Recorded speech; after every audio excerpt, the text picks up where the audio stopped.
Well, hello, and welcome back. Alright, today we are making Kingston Biscuits. Oh, yeah, baby. Alright, first thing we need is 125 grams of butter. You want to chop it up into a bowl and, yep, set it aside until it goes nice and soft at room temperature. Alright, now we need 3/4 of a cup of brown sugar. But when you measure it out, make sure you pack it in really tight when you're measuring it, alright?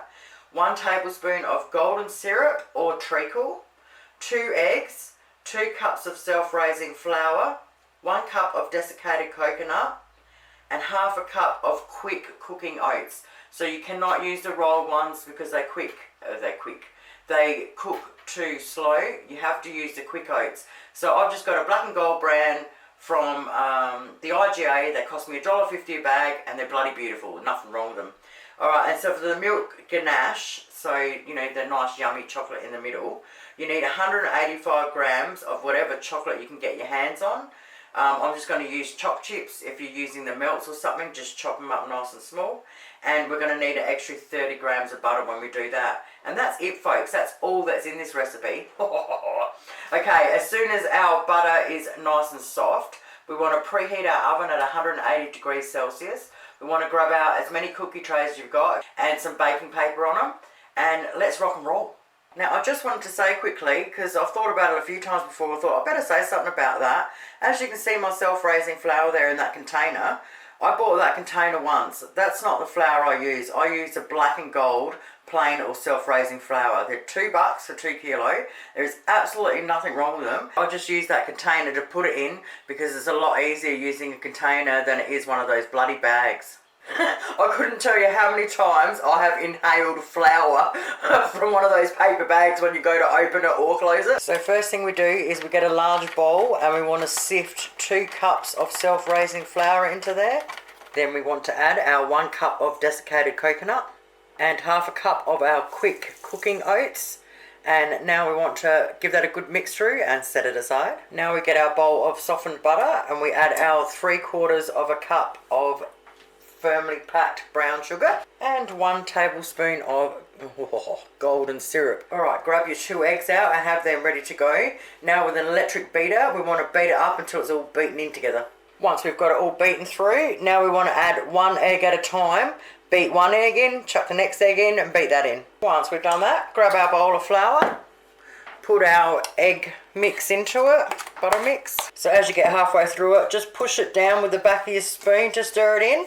And just keep going around until we've got no dry ingredients left. Oh my God, mate, that is such a workout on your arm. Alright, now we need to get out a teaspoon measurement.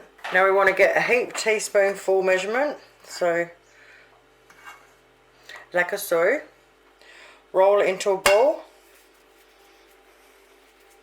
And stick them on our trays. Keep them about 5 centimetres apart. Once we've got our first lot done, grab a fork. I'm going to make sure you're ready.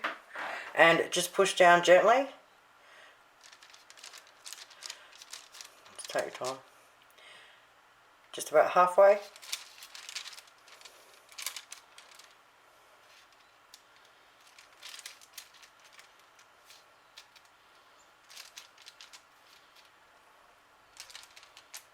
Once we flatten them all nice and gently, we bang them in the oven. Oh mate, it smells amazing in here. God, I love baking.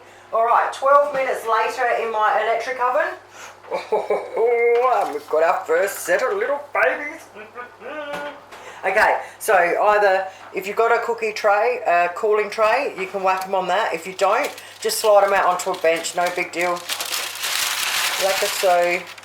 And just keep on going. Right, it made 70 little mouthfuls of goodiness, which means we're going to make 35 biscuits all up when we finish putting them together.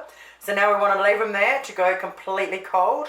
Once they're completely cold, we'll do the ganache. Alrighty, now our bickies are nice and cold. We want to get out a small saucepan, put 185 grams of whatever chocolate you can get in it.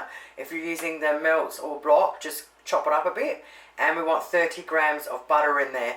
Now we're going to put it on the stove top on the lowest possible heat. And as soon as it's just melted, even there's a few little lumps in there, take it off because the heat of the saucepan will melt that last little bit for you and you'll never burn it. Once she's melted, we just let it sit there for a couple of minutes just to thicken up a little bit so it's a lot easier to spread on them. So once we're ready, what you do is you get the bickies and you put them together and you try and match them all up, just feel around the edges and try and get them the same size. Then we want to open them up, stick our ganache on any way you want. Put the other bicky on. Oh God, I hope you're okay. Put the other bicky on. Just press down a little bit just till it goes near the edge. And then I'm going to put them all on, look at this. Put them all on a plate and then we just bang them in the fridge for about 20 minutes until the ganache sets. Once it sets, you can put them anything you want, tin, jars, anything. Well, there you have it, lovelies, just like that. Oh, 36 beautiful bickies, mate. I want to thank you guys so much for watching. I'm going to have to take the next week off because I'm out of ingredients. I've been going hard, mate. I've got my backyard back, so I'm going to go out and get in the fresh air. I've been in the kitchen for, I reckon, about 10 days straight. Get some fresh air, do a heap of gardening and a heap of painting. So I might just do a little video on that at the end of the week and show you how I'm going with it all. So yeah, have an awesome rest of your weekend. Have a great week next week, and I'll see you soon. Bye.